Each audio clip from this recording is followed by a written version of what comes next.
Welcome to Protect, Suicide Prevention Training Podcast for Healthcare Professionals.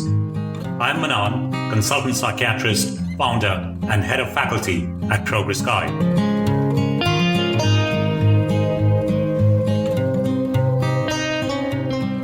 Good day to all our listeners. Today I am with a guest, Tracey Chitty from English Schools Foundation in Hong Kong. Tracey is a safeguarding and well-being advisor at English Schools Foundation. And Tracey has very graciously given us a time. We will tell you a little bit more about her and the journey we have been on together. So Tracey, welcome to the Protect podcast. How are you doing? I'm good, thank you. And it's lovely to be here. Thank you for the invitation. So Tracey, to kind of start our listeners off, could you tell us a little bit about the English Schools Foundation? The English Schools Foundation is a foundation of 22 schools from kindergarten through to year 13. We have 5 kindergarten schools, 2 through schools, 1 special school. But the idea is that children can enter ESF at year 1 and go all the way through. And you all are based in Hong Kong?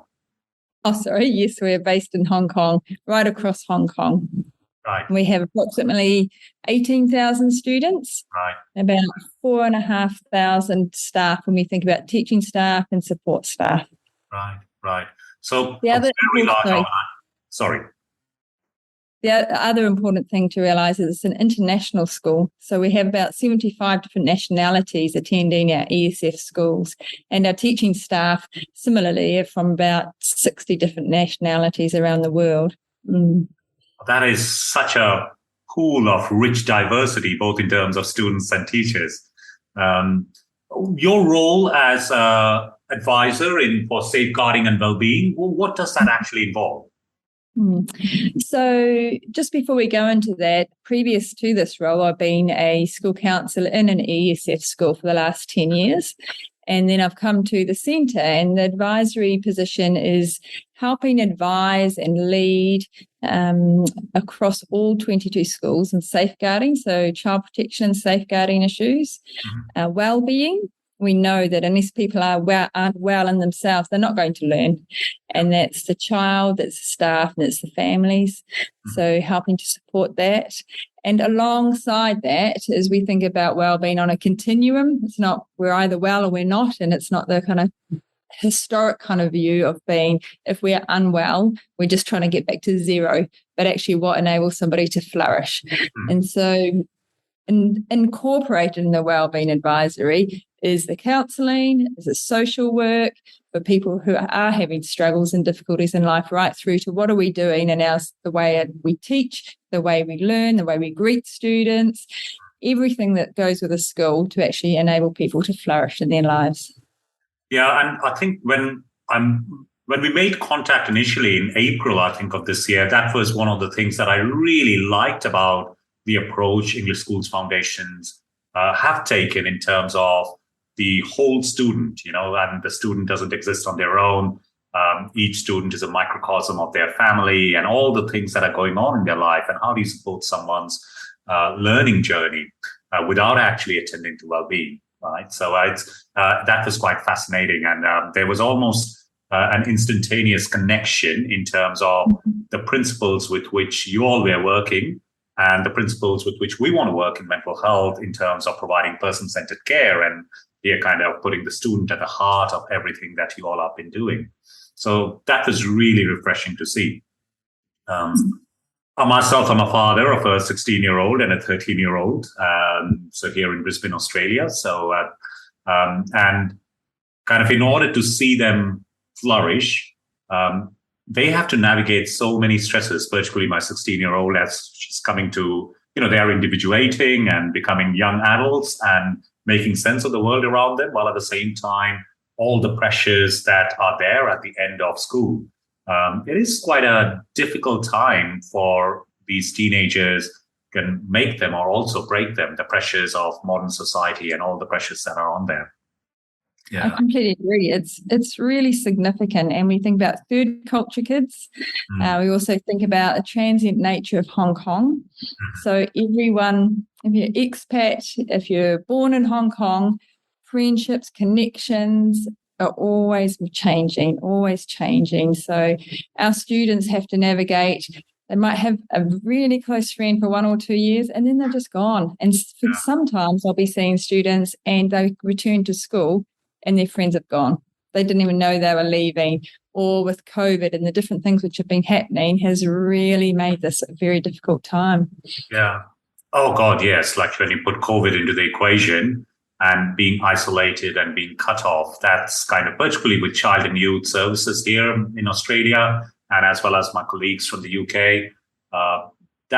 We've been quite lucky in Australia, actually, but from India and UK, where I've got lots of friends and families, it's been a difficult 2 to 3 years for the young people, losing that sense of, yeah. In Hong Kong, I think one of the extra challenges is before we had COVID, we had the 6 months of social unrest. Yes. And then we've had COVID and we haven't been able to travel. And not everyone in ESF wants to travel all the time, but there is a large proportion of families who might have come to Hong Kong with the idea, I'm still going to be able to see my families, I'm still going to be able to go and see my friends. And basically travel was shut down for 2.5 years, and it's only just opened up. But with that has been so much, it's like a collective stress. It's been a collective draining of our internal resources, basically. Yeah. I was speaking to Dr. Miguel de Seixas. He was one of our juniors from Cambridge. He became a consultant there. He was there for a while, and then he moved to Vietnam. So he came on one of our earlier podcasts. And he was saying that within Vietnam, there was a lot of freedom. They could move about in Vietnam, but they could not leave the country. And suddenly there's this idea that I could be, back with my parents in England or anywhere in Europe within a 10-hour flight was suddenly taken away. It's not as if that they were traveling all the time to go back and to see their parents, but the whole idea that they could, but they now can't was really it was felt like being trapped in a prison. But Miguel was saying that they had no intention at that point to travel. But for that choice to be taken away was actually quite difficult. Yeah. Very difficult. And there have been many stories of people just, things happening to family and loved ones and just not being able to go anywhere. And with some families, nearly all families in Hong Kong were in very small apartments. Yeah. And we don't have outdoor space as well. So there's just been this gradual, it's hard to explain. As I said, there's been a grief that's gone on. Definitely, and a very much of a wearing down of internal resources. Yeah, in Queensland, we have been incredibly lucky. Of course, there are families that have been affected with the loss of loved ones, but compared to what has happened in the rest of the world, I think we have been so lucky. And we have the great outdoors here in Australia, which, is healing in its own right. You're originally from New Zealand. Yes, I've got half my family live in Australia now, but yes, I am a New Zealander. So a Kiwi in Hong Kong with half their family living in Australia. Yeah, wonderful. So when we connected after the Suicide Prevention Summit, I think that was the Australian Suicide Prevention Summit, which Mental Health Academy hosts. You got in touch and kind of started exploring suicide prevention options for schools. Did you have any idea at that point what you wanted to do? We have just had a whole week of training, you are still in one piece, come out the other end after 5 days. So maybe I didn't know the entirety of what we're signing up for. But to put a little bit of context as to why I reached out, actually at that conference, I probably only listened to about 4 or 5 different speakers, but I've only been in this role for a year, but very clearly identified the need to have a very solid, robust approach to suicide prevention across all our schools. Unfortunately, suicide has happened in ESF schools, and we know it happens around the world. And in Hong Kong, there's easy means. So it was really important to bring some kind of cohesion to the way that we approached suicide. So prior to the conference, I had actually started working with a small group consisting of educational psychologists and counsellors already within ESF to develop what we thought would be best practice. And we drew on different manuals that have been available to us from our home countries or from Hong Kong, and we came up with this wonderful approach, which ended up with our high, medium, low. And so then when I first listened to your talk and you just debunked that straight away, I was kind of like, oh, okay, I need to know more. I need to learn more if we're going to do the best. And that's why I reached out to you. That high, medium, low thing just continues to wind me up all the time. And it's so ingrained in our practice and our thinking. And every now and then, I've been advocating for it for over a decade for it to kind of move away. But every now and then, my thinking slips into high, medium, and low as well, because, it's embedded in our language. It's how we think. But risk is so dynamic. And a categorical approach is so static. How do the two go together? Because it's that continuum of risk on which people are just fluctuating through, depending on what's going on in their life. But the high, medium, and low makes us, as myself as a psychiatrist or yourself as a counselor, feel good that, okay, someone's low risk, so I can sleep better at night, but doesn't really do anything in terms of mitigating the risk. It's one of those things. I think it would be an ongoing battle for the next 20, 30 years because it's so ingrained in practice. I think there is more and more understanding of the more, much more nuanced nature of risk and how we grapple with risk. So it was really nice to see. So let's actually talk a little bit about the training, because we had 5 days in total. Did we have 5 days or 4 days? 4 days, I think, yes. So the first 2 days, we did the Protect training with the school counsellors, and the educational psychology team. They are going to become progress guides, right? And we're going to have 6 of them spread across the 22 schools to support the school counsellors. About 30 of them, I think, school counsellors, social workers. There's a decent body of people. Then we did the life guide training. So I think we had about 110, 120 people, teachers. Some of them were principals, heads of years. And of that 100 odd people who attended, we were expecting 25 of them to become life guides. So those who can deliver the life training to other teachers. And then yesterday we did the 7 safe steps back to the school counselors and educational psychologists, where we run the simulation of the different kinds of conversations that might happen, kind of what we call the 7 safe steps. So a lot of the theoretical stuff that we have done within Protect, taking that into practice, how would you have conversations? Initial reflections, I know it's like, even we felt after the end, like absolutely drained, because but then when you are it's a really intense training, isn't it? It's interesting you use the word drained. I felt a combination of drained and absolutely filled up to the top. Absolutely. Yeah. So you go. No, I was texting, the facilitators from yesterday, Dr. Kate Wick and Margaret Muldoon, and we were discussing how, the eagerness of people to learn, and they were everyone. Role playing is not everyone's cup of tea, it's really anxiety provoking. And Kate was saying, Dr. Kate Wick, who was one of the facilitators, she was saying that it is quite intimidating that all these eyes are watching, and that you are on Zoom and they're watching what you're doing. And we have a professional actor.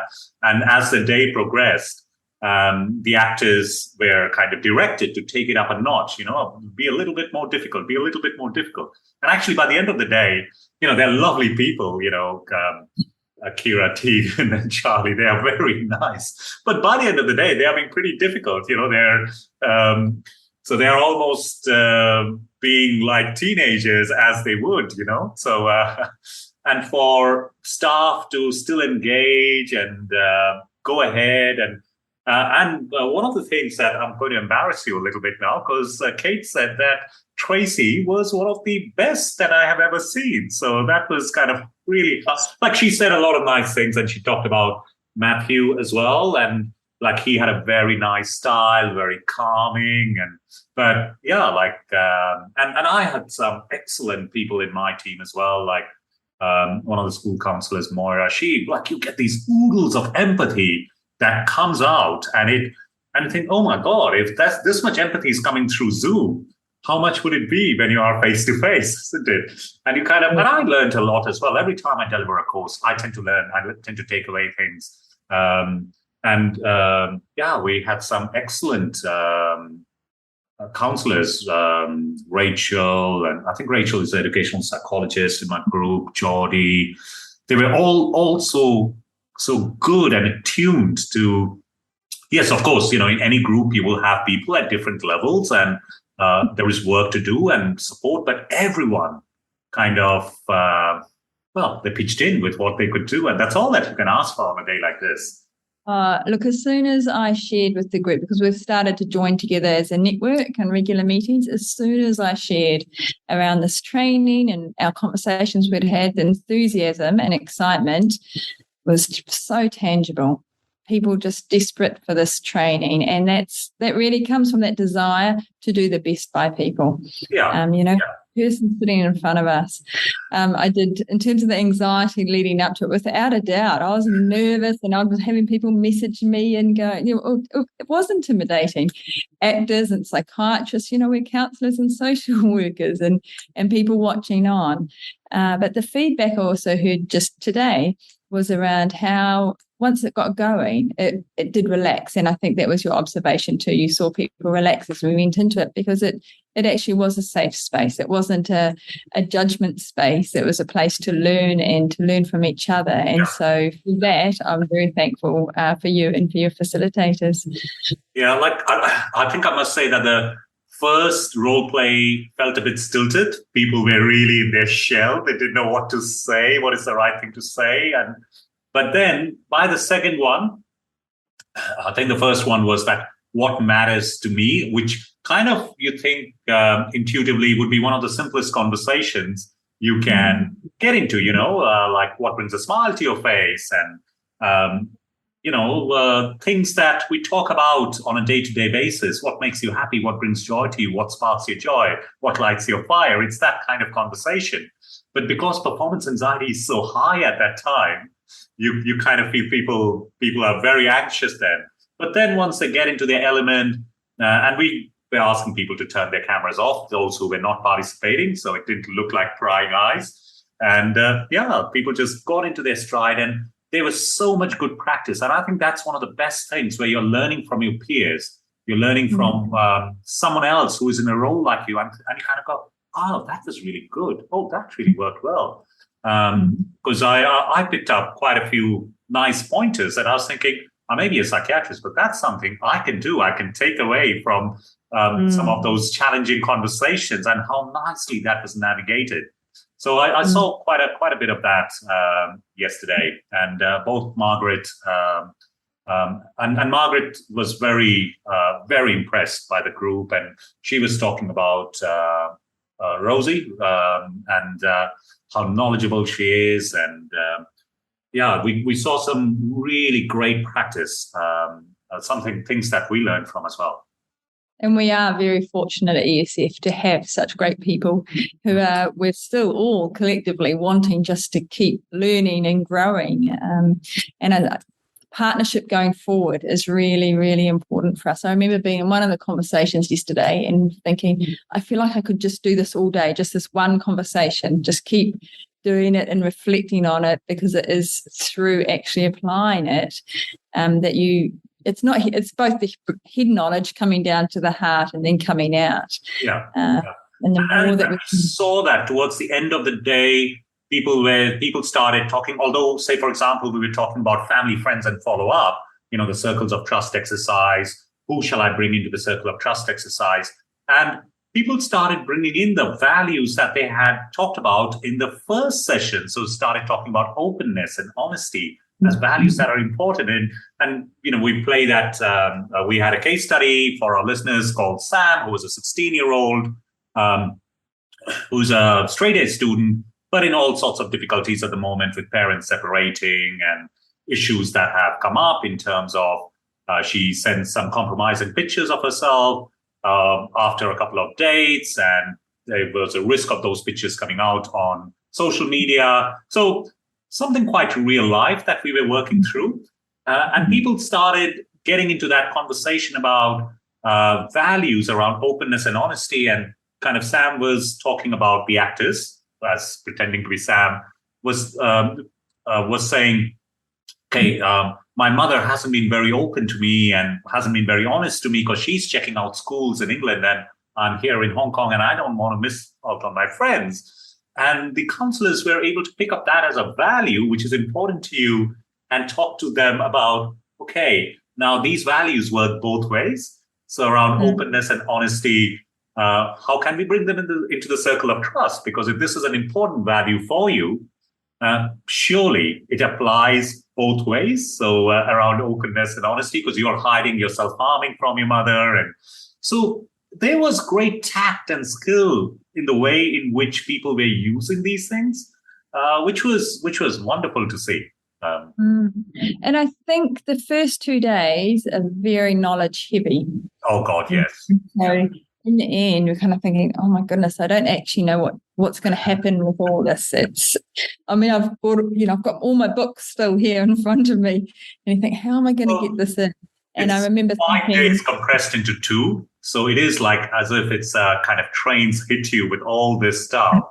And we actually, because from the Aspire module, we cover the most relevant bits. So we only covered the safety planning part from the Aspire module, because often it's there are pros and cons to doing all the topics versus just doing the ones that are most relevant, but in enough depth so that they can be translated into practice. And given safety is a primary concern, that's what we focused on. Yeah. Absolutely. In saying that they were absolutely full and my head felt like it was going to explode, the 7 safe steps, what that really enabled me to do, and I can only speak on behalf of myself at the moment, is take the theory that we kind of knew and the demonstrations that you did first, and then put them into practice. And then somehow it started to fall into place, the connections of how the different conversations work together to enable safety, but also to build hope in the student. Yeah. And I think often, and even when I was counselling in schools, the idea of a suicidal student sitting opposite me is so anxiety provoking. You jump into the safety, we jump into, what do I need to do? Who do I need to refer? Rather than taking some time to hear about the values, because that's where the hope lies, right? Because that's where we can build that resilience and just that hope that things aren't always going to be this way. So I think the 7 safe steps really help bring it together and create a narrative, basically, that we could work with the clients. And those values are so central to relational safety. And I keep telling our nurses, we have just today, 3 nurses have started who will be spending 1 day a week doing research on the 7 safe steps, because we are rolling it out across all our inpatient wards. And I was just talking to them today, this idea of relational safety. So, nurses, they are often very task oriented, and you could end up with a mindset of tick and flick on inpatient nurse. And been talking to them about how do we bring alive the story behind the task, because often the story is lost. And this idea of relational safety, I keep telling my nurses and my registrars and doctors that the fact that another human being has taken the time to listen to you is so much more healing, far more healing than any risk assessment document that you can fill in. But if you are feeling incredibly anxious yourself, you have this desire to jump in and fix the situation. And it's a bit like skiing or, driving on an icy road. You almost have to do exactly the opposite in that situation, like when you're on an icy road, you kind of tempted to hit the brakes. whereas actually you have to kind of slide into your stop, you don't kind of do it. So it's almost kind of doing something like in quicksand. If you are sinking, you have to, instead of struggling, you kind of almost need to lie flat. So when faced with suicidality, that's often one of the things our anxiety takes over. And somehow part of the training has to be how we kind of manage ourselves in that moment, and how we kind of take a step back from our own anxiety, but be present, just be present with the person rather than wanting to fix it. And therein lies at the heart of the training we provide is that shift from top to tap.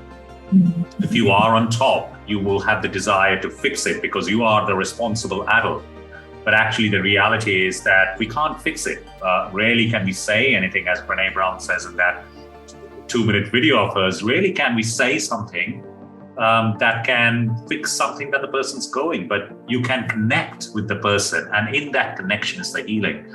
And I'm hoping that that's one of the things that the counsellors will be able to take away from the training, is to stay in the moment, to be present, and to just listen and listen with fascination.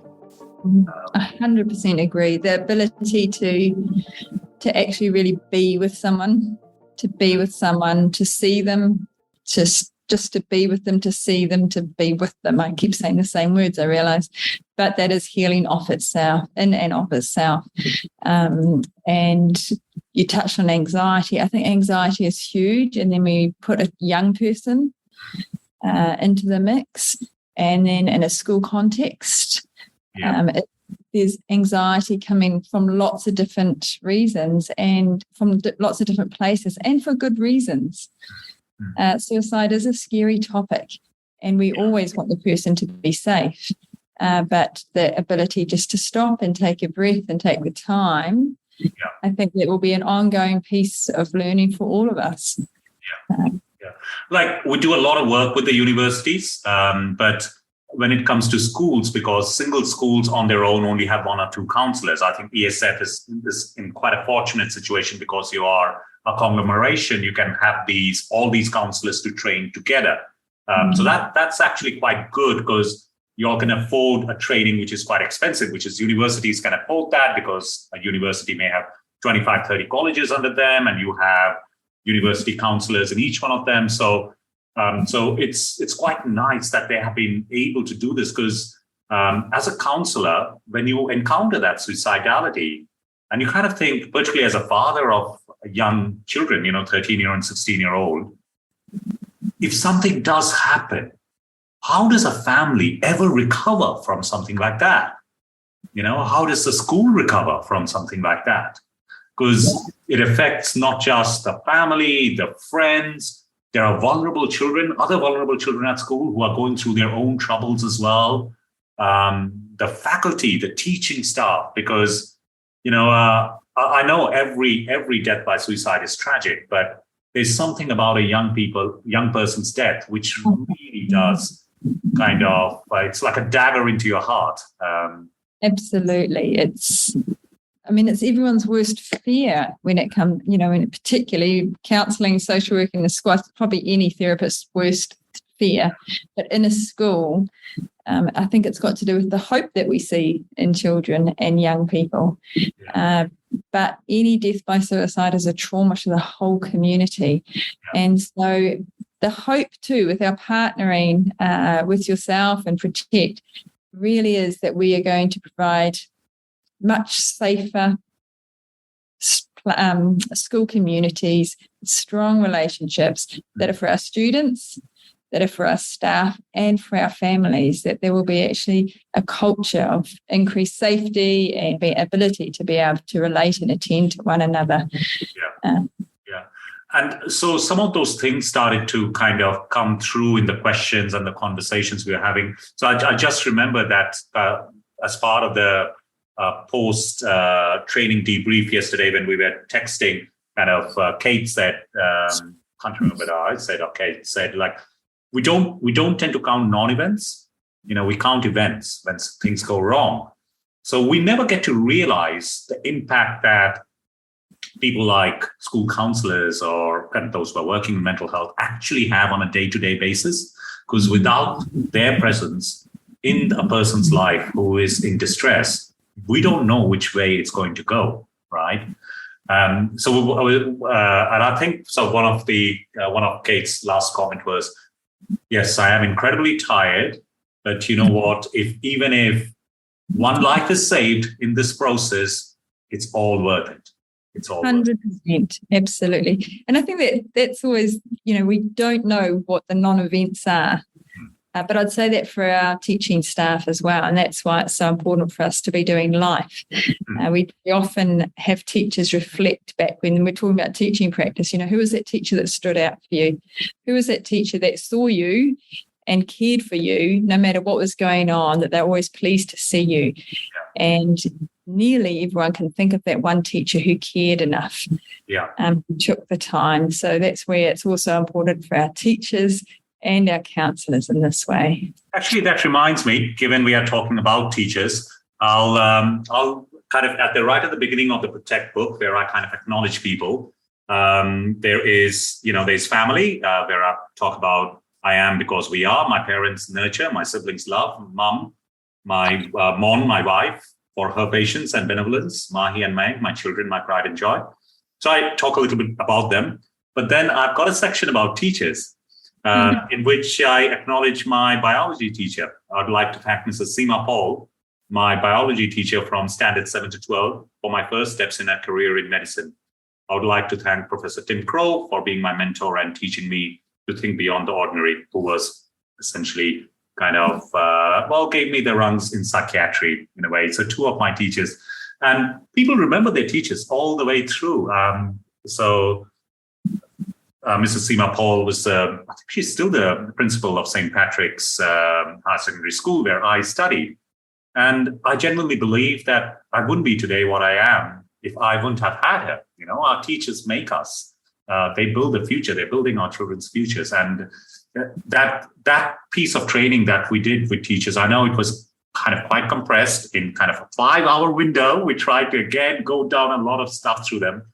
But even if they're able to take away 1, 2, or 3 things, how to ask with confidence. Say, for example, we talked about normalization and shame attenuation. 2 simple techniques just to ask with confidence. How to follow up that "are you okay" conversation with "it's okay to be not okay," or just a little bit of an idea about what does depression entail. The reality is that most people have been touched with some mental health challenges in some form or another, either themselves or in their family. 1 in 4 people have either suffered from depression or anxiety. So just by statistics, we say that if you have 3 friends who are not depressed, most probably you are. That's how common depression is. So most teachers would know something, but it's such a scary thing to ask. But just through the process of asking, they could unveil something which is bubbling along underneath, and they could bring it out to the surface, which then opens up a whole new chapter in this person's recovery journey. And those eyes, and I think you mentioned it, it's not just the 2 eyes of the counselor, but it's all those eyes across the school, which we are recruiting through the process of learning and training, so that they're just on the lookout, someone struggling. How are we supporting this child as they are going about their daily business around the school? And for some of our students, unfortunately, they're not in homes where they have eyes on them that are looking out in kind of caring, compassionate ways. And so to come to school and to know that there are people that want to see me, that see me, and actually will take the time to ask me how I am and just see what's going on in my life and care enough to ask, can absolutely change a life. I believe that 100%. Yeah. So, Tracey, I was thinking that we might go through some key messages, because I'm hoping that the teachers and the counselors who attended the training, this will provide a nice wrap up for them. So if I just work my way through the chapters and kind of get some reflections from you as well, don't worry, that's all right, because it has been 3 or 4 days of intensive training, and you did a marvelous job beyond the scenes, getting people into breakout rooms, getting them out again. It was like a master puppeteer. The conversation with Tracey carries on. However, we'll cut the podcast short here as I don't like my podcast to go over 30 minutes. That seems to be the average length of people's drive time. We will continue with this conversation in the next episode and we'll work our way through all the key messages. The core module, the assess module, the aspire module, and particularly take-home messages from the 7 Safe Steps training. Clearly, the people who have just attended the training, those in Hong Kong, will find it incredibly helpful, but our other listeners will also get a summary of the key messages. We are about to deliver some training in Sutton Coldfields in the UK. So for those listeners joining us from that part of UK, you will find these messages helpful too. I also hope you're continuing with your preparations for World Suicide Prevention Day. Make sure you all observe it. That's one way to get the word out. Every 40 seconds, a life is lost to suicide, and all of us can play a part in fighting stigma and in the fight against suicide. Take care. We'll see you next Friday. Thank you.